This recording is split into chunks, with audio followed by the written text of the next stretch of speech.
La extorsión, el insulto, la amenaza, el coscorrón, la bofetada, la paliza, el azote, el cuarto oscuro, la ducha helada, el ayuno obligatorio, la comida obligatoria, la prohibición de salir, la prohibición de decir lo que se piensa, la prohibición de hacer lo que se siente y la humillación pública son algunos de los métodos de penitencia y tortura tradicionales en la vida de familia. Para castigo de la desobediencia y escarmiento de la libertad, la tradición familiar perpetúa una cultura del terror que humilla a la mujer, enseña a los hijos a mentir y contagia la peste del miedo. Muy buenas tardes a todos, aquí comenzamos una tarde cualquiera.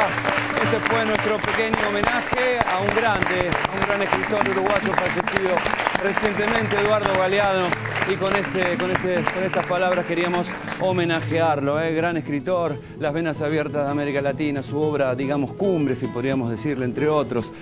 Así que este fue el pequeño homenaje a Eduardo Galeano.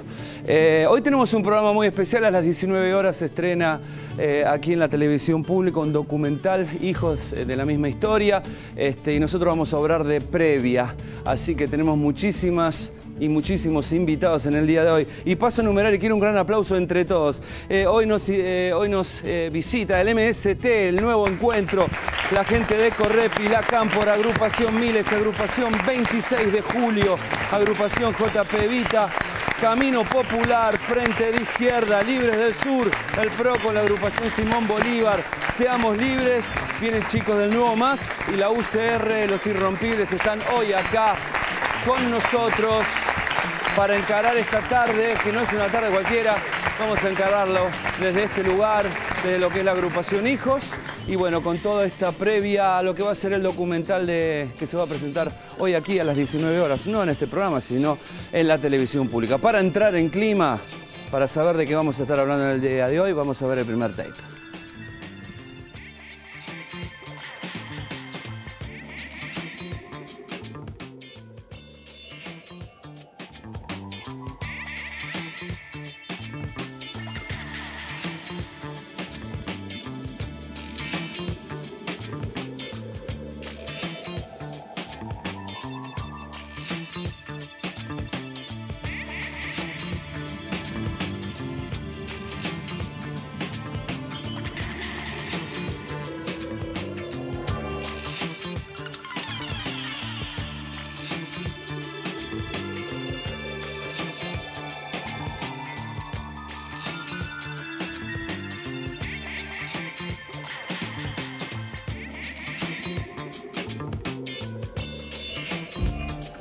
Muy bien, ahí estábamos, la previa, el primer tape de lo que vamos a tratar en el día de hoy. Le damos un gran aplauso a Paula Maroni, a Carlos Raiz y a un historiador aquí para que nos oriente un poquito. El señor Trimboli está acompañándonos.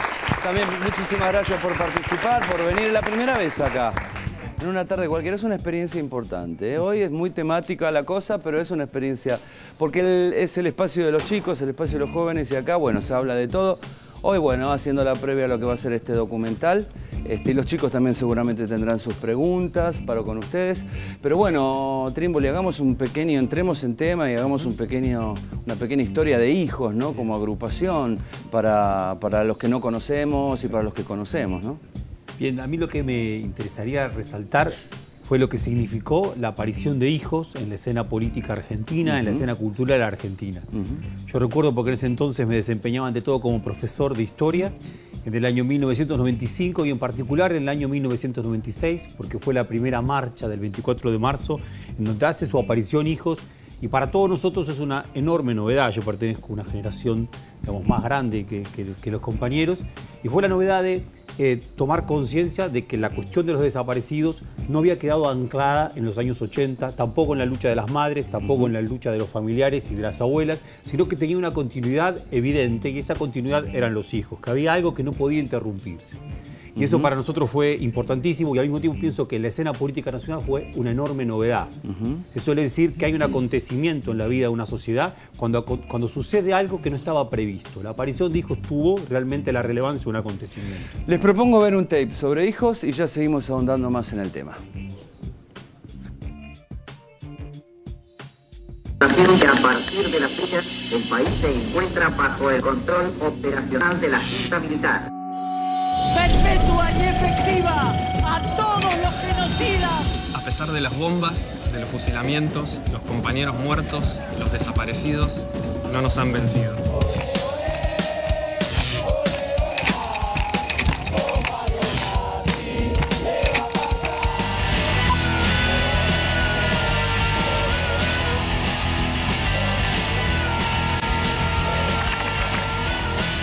Impunemente teníamos que escuchar que tal vez los desaparecidos no estuvieran muertos, no estuvieran desaparecidos. Y esa impunidad es la que de alguna manera dio origen a Hijos.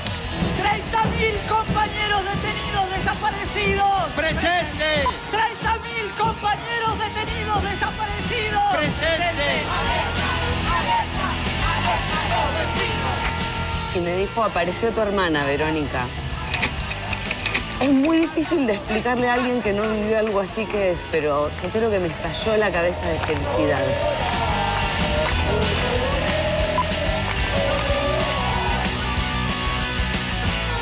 ¡Vamos! ¡Ratimunda! ¡Te vinimos a empezar!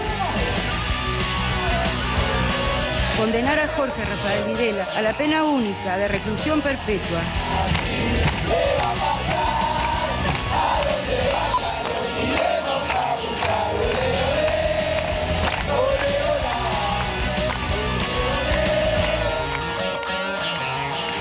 Luchamos contra el olvido y eso lo hacemos construyendo memoria desde y con el pueblo, porque entendemos que la memoria debe ser colectiva y debe ser popular también.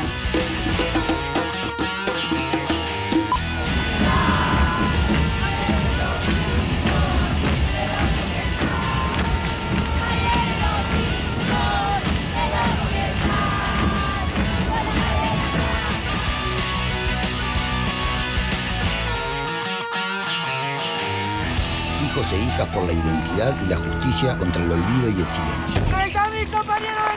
Muy bien, esto es lo que vamos, un adelanto de lo que se va a ver a las 19 horas aquí en Televisión Pública. Bueno, entonces, Paula, hace 20 años que militas en Hijos, hace 20 años. Una locura, porque a los 17 empezaste, ¿no? A los 18. A los 18. ¿Ya cumpliste los 3-8? Sí, estoy por los 3-9. Ah, estás por los 3-9. No, sí, tremendo. Ok, bueno, y esa primera militancia, ese primer ingreso a Hijos, me imagino que en tu cabeza debes haber dicho, ¿qué es esto, no? ¿De qué se trata? Ya Hijos con sigla, ¿no? Estrenada hacía 10 días, sí. Porque entré muy en los inicios. El inicio de Hijos tuvo mucho que ver con una primera etapa donde, si es que se puede decir saldar, pero sí en la búsqueda de una reconstrucción de las raíces de lo familiar y de lo afectivo, digamos. Si bien la política atravesaba toda esa situación, el proceso que viví yo fue un proceso muy colectivo, donde uno... porque uno creció en una sociedad donde había mucho silencio. Capaz a ellos les suena algo muy raro o muy lejano, pero la verdad que uno creció donde generalmente no se decía que uno tenía un padre o una madre desaparecido, no se hablaba, uno transitaba por la vida con la historia a cuesta. Yo siempre digo la misma frase que... ¿Pensaste en algún momento ocultar eso de que no tenías? No, nunca. Pero sin embargo, no era algo que uno solía, no era un tema de conversación que uno hablara permanentemente. Y no a cualquiera tampoco. No mentía, no lo ocultaba, pero naturalmente uno vivía en el silencio. Okay. Tanto es así que yo siempre pensé que los 30.000 desaparecidos habían tenido una sola hija, que era yo. Okay. O sea, nunca pensé me había encontrado con nadie. Con el tiempo me di cuenta que sí me había encontrado con muchos. Con un montón. Y no nos decíamos nada. Exacto.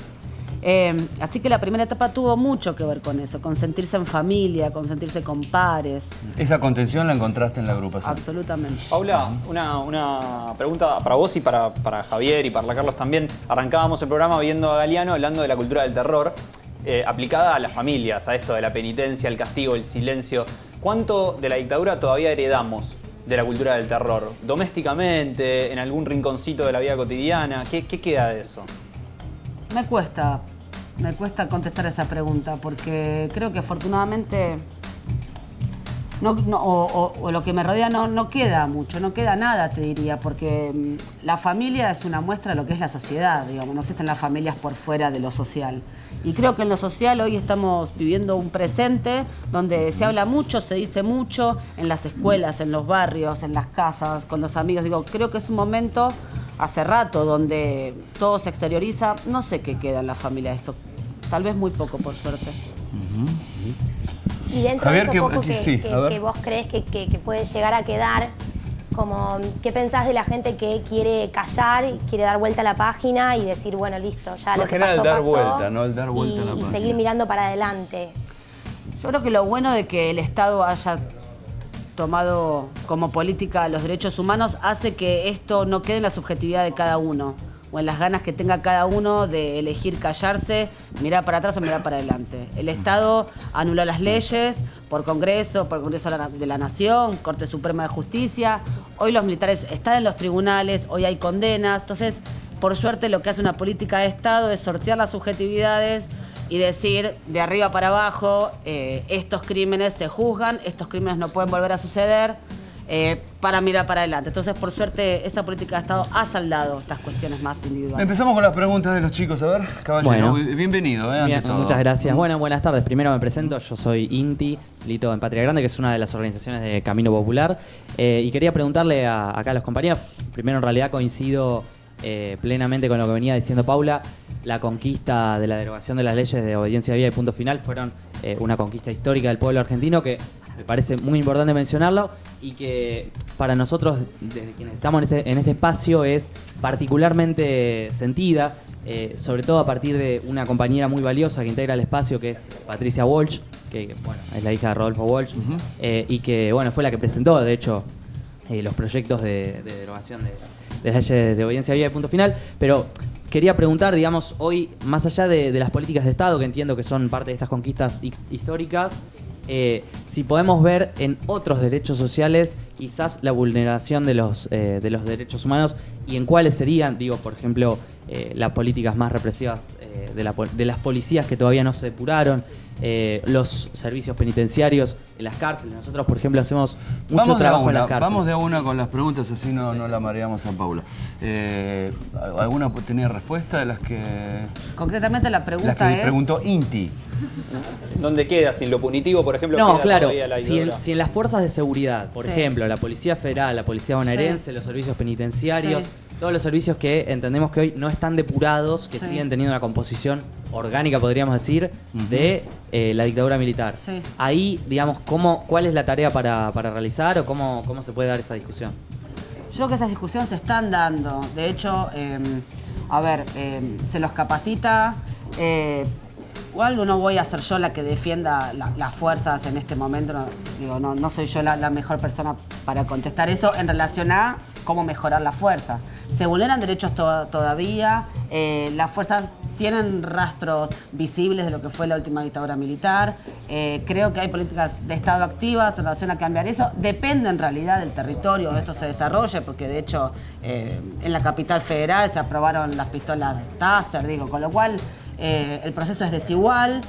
Las contradicciones existen, magia no hay, en realidad es la sociedad la que tiene que también ir exigiendo diferentes políticas. Lo tenemos a Carlos Raiz también. Sí. Carlos, también bienvenido. ¿Venezolano sos? Sí, soy venezolano un poco por la historia, ¿no? Ajá. Justo la serie que presentamos hoy es hijo de una misma historia. Yo nací en Venezuela porque fue donde se había exiliado mi papá en Caracas. Mi papá, me llamo Raiz, era de origen irlandés, él era sacerdote, vino... ¿Tu papá a militar, era sacerdote anglicano? Sí, y enlató la teología por la liberación. Se conoció con mi mamá argentina y después yo soy hijo de sobrevivientes de alguna manera, ¿no? De la dictadura cívico-militar. Mi papá, los dos estuvieron secuestrados, pero los dos pudieron sobrevivir gracias a la intervención del gobierno de Irlanda. Y nací en Venezuela. Entonces un poco también a la hora, yo entré a hijos alrededor del 2004 más o menos, Y hace un montón también dentro por de la eso, agrupación. transito por ahí la mitad de estos 20 años. Claro. Y también lo que uno fue encontrando un lugar también cómodo para hablar de la historia y también para hacer. Creo que la clave en Hijos es hacemos. ¿Qué haces en Hijos, principalmente? Yo, bueno, cada uno, Hijos tiene una manera de funcionar que nosotros nos manejamos por asamblea. Tenemos asambleas todas las semanas y tenemos diferentes comisiones de trabajo. Hoy en día yo estoy participando en la comisión de comunicación, me encargo un poco más de diseño gráfico, lo audiovisual. O sea que ahora están todos tuiteando. Y ahora más o menos sí, tenemos las compañeras designadas de otro lado, tuiteando y aprovechando. A favor, podemos. Bueno, hay preguntas para él, porque también me gustaría que lo sumen a Carlos, ¿no? A las preguntas que quieran hacer ustedes. Caballero, bienvenido. Hola, buenas tardes. Una pregunta para los tres. ¿Qué sienten ustedes al escuchar a aquellas personas que reivindican la dictadura cívico-militar? Que reivindican. Y principalmente... ¿Sienten que hay gente que reivindica? Sí. Sí, claramente. A mí me dan ganas de debatir con esas personas. Me dan ganas de tomar un café y darle la discusión, digamos, porque siento que hay mucho por ganar en esa discusión que uno puede dar. La sensación que a mí me queda de aquella persona que reivindica las prácticas es de mucha ignorancia en relación a lo que le ha pasado al país. Me dan ganas de debatir. Caballero. Bueno, hola, ¿qué tal? Soy de Santiago, de Los Irrompibles, y creo que el tema de derechos humanos en la democracia fue de avances y retrocesos, ¿no? Tuvimos a Alfonsín con el juicio de la Junta, que fue histórico, después Menem, que quiso saltar la página, y después este gobierno que hizo mucho por los derechos humanos, y ahora nos quedan cosas, por ejemplo, los juicios a la complicidad del poder económico, por ejemplo, el caso de Ledesma, entre otros. Que sienten también cuando hay gente que quiere dar vuelta a la página, cuando Macri dice que se le acaba el curro a los derechos humanos y ese tipo de comentarios. ¿Es un aporte, una pregunta? No, es como un comentario. Un comentario, ¿qué? ¿Y qué sienten ustedes frente a eso? Digamos que quedan cosas todavía por hacer y cosas que Macri, que quizá algunos quieren cortar. ¿Lo sienten así, de esa manera? Sí, por ahí justamente este año, el 24 de marzo, cuando estábamos debatiendo con qué consigna salíamos, cómo salíamos, teníamos que un punto a marcar por parte de los organismos de derechos humanos eran los grupos económicos que participaron de la dictadura cívico-militar y también que se beneficiaron.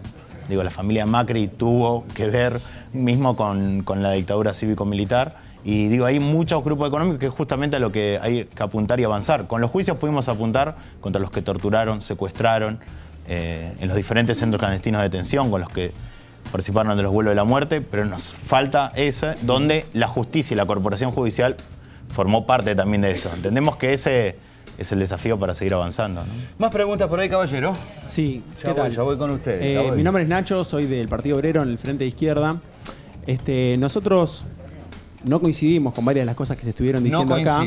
No, porque efectivamente entendemos que el surgimiento de Hijos en el 95 y la aparición en la movilización del 24 de marzo del 96 como un hito, creo que él le decía un evento o algo que marca, un acontecimiento que marca algo en la sociedad, tiene que ver con movilizaciones y organizaciones, marchas que se venían haciendo incluso desde el 81 en la propia dictadura, contra la dictadura militar, pidiendo la aparición con vida ya de los compañeros desaparecidos, las madres, las abuelas de Plaza de Mayo. Y nosotros no estamos de acuerdo porque efectivamente lo que viene a romperse en el 96 es toda la política de oscurecimiento y de encubrimiento de las leyes de obediencia debida y punto final, del indulto que da el menemismo, y trayéndolo un poco también a lo que está sucediendo hoy en día. Acá el compañero mencionaba la consigna con la que había que movilizarse este 24 de marzo. Nosotros, como parte de las más de 200 organizaciones sociales y políticas que integran el Encuentro Memoria y Verdad Justicia, marchamos con una consigna principal que era fuera Milán y el gobierno, porque entendemos que en más de 30 años de democracia, pero es una pregunta concreta. ¿Sabes qué me gustaría poner un punto? Sí. Porque estamos todos acá y necesitamos preguntas más que nada. Hoy estamos conmemorando más que nada, o sea, haciendo la previa de este documental. La pregunta es exactamente, a los tres, o sea, ¿por qué no decidieron movilizar con esa consigna, entendiendo que Milanio Díaz, jefe del ejército, está implicado en la desaparición del conscripto Ledo? Perfecto, gracias. que Milani sea parte del gobierno realmente no nos gusta y queremos que la justicia lo procese rápidamente y que lo condene para exigir su inmediata expulsión como jefe del ejército. Con lo cual eso, nada para decir. En relación a nuestra consigna, creemos que es mucho más estructural poder combatir a los grupos económicos que a un simple Milani. No porque sea simple, sino porque la mano ejecutora, y vos lo debes saber bien si sos del Partido Obrero, en realidad lo que eran títeres de los grupos económicos. Con lo cual, lo principal, la contradicción más importante del sistema capitalista inclusive, son los grupos económicos. Muy bien, ahí tengo preguntas, sí, hay muchos chicos levantando las manos, ya voy a estar con todos, aguanten, esto es tele, a veces la cosa se desmadra. A ver. Sí, yo soy Federico Buenocur del Nuevo Más y Las Rojas. No, tenía una pregunta más bien para Javier desde el punto de vista histórico, ¿no? El tema de los derechos humanos es un tema muy sentido y todo lo que la historia reciente de nuestro país que impulsó a toda una generación, me parece también con una sensibilidad hacia militar, también hacia tomar en sus manos la política. De hecho, digo, desde mi experiencia personal, lo digo, las primeras marchas a las que asistí fueron 24 de marzo, 16 de septiembre, Noche de los Lápices. Sí. Desde ese punto de vista siempre, digo, un punto que a veces no se analiza demasiado, que me parece que se reivindica de manera muy lógica todas las peleas de los organismos de derechos humanos, de la agrupación Hijos y de toda la pelea que dieron desde los 70, madres, abuelas, que lógicamente se enfrentaron a la dictadura, pero a veces me parece que queda de lado una cuestión previa a eso, que era una lucha por un cambio social de fondo en la sociedad, digo, de que la mayor parte de los desaparecidos dentro de todo el arco político que había desde el mismo peronismo se reivindicaban socialistas, revolucionarios, destruir el capitalismo en sí mismo, antipatronales, un montón de cosas así. Entonces la pregunta un poco era alrededor del problema de por qué no levantar justamente el problema de una alternativa socialista para la sociedad hoy en día, justamente desde ese punto de vista del que pelearon esos compañeros que desaparecieron. Ok, Javier. Bien, voy a la respuesta. De todas maneras, primero me gustaría agregar lo siguiente, muy en relación con lo que planteaba Paula.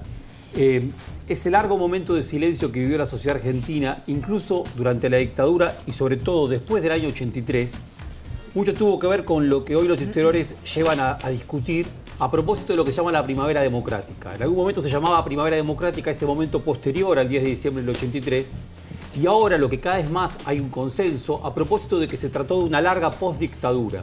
Una larga postdictadura que, más allá de los esfuerzos por momentos muy grandes, por ejemplo, del presidente Alfonsín por llevar adelante políticas de derechos humanos, encontraron resistencias de partes muy importantes de la sociedad, de parte, por supuesto, también de corporaciones, el ejército que estaba todavía como un actor político principal. Eso hizo que se demorara la posibilidad de acceder a políticas como las actuales en relación con derechos humanos, e incluso también a que se tome la palabra, como toman las palabras los compañeros ahora, en un programa en la televisión pública. Por un lado esto mostró una cosa distinta que a mi entender tiene como punto de ruptura el año 2001. No por nada Hijos, que nace a propósito de la reivindicación de derechos humanos y también de la militancia de los propios padres de los compañeros, además también tuvo una importantísima militancia alrededor de 2001.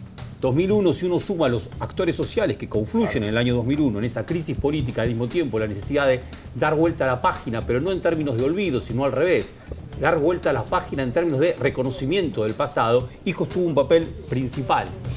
Me parece que hoy hay una discusión, y ya con esto termino, a propósito, que creo que nos estamos dando y que nos debemos, a propósito si hay una alternativa distinta dentro del capitalismo, si es posible una alternativa socialista en la sociedad argentina. Me da la impresión que el peronismo históricamente estuvo siempre pegado a esa cuestión. Probablemente el peronismo lleve una y otra vez siempre a la sociedad a sus contradicciones últimas al interior del capitalismo. De lo que se trata es pensar, entre otras cosas, si hay una alternativa, una sociedad distinta a la capitalista. Creo que como experiencia social estamos en ese punto. Muy bien, por ahí tengo más preguntas. Sí, caballero, que está con remera negra. Ya voy con usted, señorita. ¿Qué tal? Mi nombre es Juan Francisco, yo soy de la Simón Bolívar. Bueno, en primer lugar, decir que nosotros acompañamos y levantamos la lucha que han dado los compañeros de la agrupación Hijos en los 90, cuando desde el alfonsinismo y en el menemismo se trataba de poner bajo un manto de olvido lo que había sucedido con el genocidio en la última dictadura y que por medio de los scratches que se hicieron muy populares en esa época, los compañeros han podido mantener en la agenda una cuestión tan importante. Lo que sí, bueno, después no compartimos quizás la decisión de parte de esos organismos, de esas agrupaciones, de apoyar al kirchnerismo. Puntualmente, lo que yo les quiero preguntar, también a modo de introducir una opinión dentro de la misma pregunta, es ¿por qué creen que dentro de lo que ha sido el kirchnerismo en esta última década conviven políticas que a mí me parecen muy positivas, como el hecho de el impulso a los juicios militares o el rescate mismo en la retórica de los derechos humanos, y al mismo tiempo convive la designación de Milani, que es un militar justamente acusado de haber participado en la desaparición de compañeros, porque convive también con la designación de Sergio Berni al frente de la Secretaría de Seguridad, cuando el mismo Berni habla de violencia y la izquierda, al mejor estilo de lo que lo hacían los mismos militares en la década de los 70. Ahí tenemos dos preguntas. Entonces, ahí sí, tenemos básicamente, dos preguntas. No sé si serán ellos los adecuados para contestar esas preguntas, ¿no? Son Claro, decisiones ¿por que qué no hace el exceden gobierno a eso? ellos, me Son- parece. No me toca a mí contestarlo desde ahí. Yo hoy estoy en el organismo de derechos humanos y soy parte de la sociedad civil, digamos. Supongo que... No sé cuál es la pregunta concreta. ¿Por qué creen ustedes que conviven esas dos facetas que son marcadamente contradictorias dentro del mismo gobierno? O sea, Javier, a ver si ahí te Yo contestan. lo que diría simplemente, y creo que es una cuestión de lo que se trata la historia argentina en general y la historia de cualquier país. Los procesos son siempre contradictorios. Si uno busca procesos puros y solamente quiere adherir bien a procesos puros, y evidentemente lo más probable es que no adhiera a ninguno nunca, porque la pureza en la historia no existe. Por definición, la historia es barrosa, la historia es compleja, la historia es contradictoria. Me parece que en esta situación política hay cantidad de elementos, sí, llevados adelante por este gobierno, que tienen cantidad de contradicciones. De todas maneras, a cada uno, y cada uno en ese caso hará su evaluación, tiene que medir en cuanto es más progresivo que regresivo. ¿Bien? Muy bien, Javier, vamos a poner un pequeño corte, porque bueno, en televisión necesitamos también los cortes comerciales. En el próximo bloque seguimos debatiendo este tema. No te vayas, esto es Una Tarde Cualquiera, y hoy hasta las 19 horas.